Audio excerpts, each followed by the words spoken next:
What's one negative thing someone has told you about your special needs child that traumatized you so badly that you'll probably end up remembering it until the day you die? I'll go first. Someone once told me to my face that my daughter who has autism belongs in a cage. Cook dinner with me for my 4 kids while I talk about the struggles of having an autistic child. In 2017, I got pregnant during my last year in college. I had clinicals Monday through Friday from 9 to 5, and I worked 7 a.m. to 7 p.m. Saturday and Sunday. It was rough, but I pushed through and I graduated 9 months pregnant. The next month after graduation, I had my first child. My first daughter. I remember my daughter's first year of life being a very difficult one. She never slept, she was a picky eater, and she never responded to her name. Now, I didn't think anything of it at the time because I had no idea what milestones a baby should have. At around 18 months, my daughter had a well visit with her pediatrician, and that is when the pediatrician began asking questions like, does she point? Does she clap? Does she imitate us? And does she respond to her name? And to each and every question, my response was, no. The pediatrician then referred us to early intervention and my daughter began receiving therapy. A few weeks after beginning therapy, one of her therapists mentioned how we should get her evaluated to see if she has autism, and she mentioned how my daughter was showing signs. I immediately began crying right in front of the therapist. I couldn't hold my tears back. I instantly felt worried, scared, and in fear for my daughter's future. I did end up making an appointment for an evaluation for my daughter, which took a few months because they were fully booked. During the time period we were waiting for her appointment, I made myself so sick from worrying about my daughter's future. I fell into a deep, dark depression.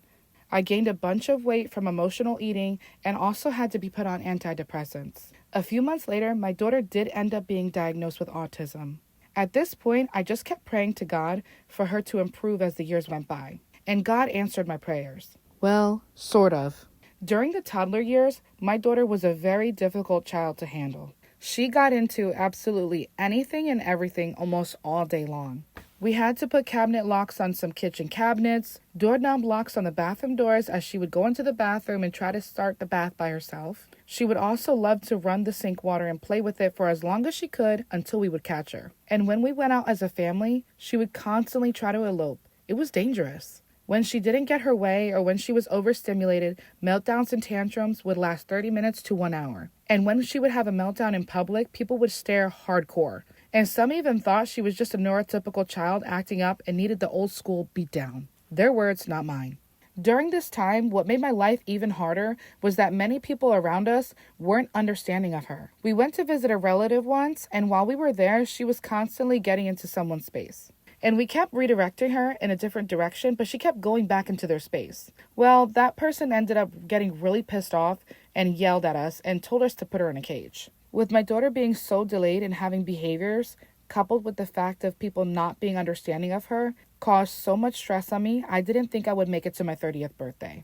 My daughter began special education preschool full-time around 3.5, and school provided some relief time for me, and she also learned a lot in school. Despite some behaviors she displayed in school, they were able to teach her how to communicate with us using an AAC device. So now my daughter had a way to communicate with us, so meltdowns and tantrums decreased. The school also helped us with potty training my daughter, and by a miracle, she was fully potty trained at 6. And I say by a miracle because at one point, I thought my daughter would never be able to be potty trained. We have tried at least 10 different medications throughout the years to help with aggressive behaviors, and I can happily say now we found the right medication for her. She is currently on a medication for anxiety, and this has helped so much because most of her behaviors were due to being overstimulated and having anxiety in large crowds of people. My daughter is now 8 years old, and I've made it to 32. She now goes to a private school for children with autism. She is still nonverbal, but she uses her AAC device to communicate with us. My daughter has come such a long way. She learned a lot, matured a lot, and her behavior has gotten a lot better as well. Now, most days with her, we are relaxing, able to chill, and we are no longer on edge like we were in the old days. We still have some behaviors, but of course it's not as bad or as frequent as before. I'm so proud of her for how far she's come along, and even though I hoped and prayed for something different, like her being able to talk, for example, her progress has been such a blessing.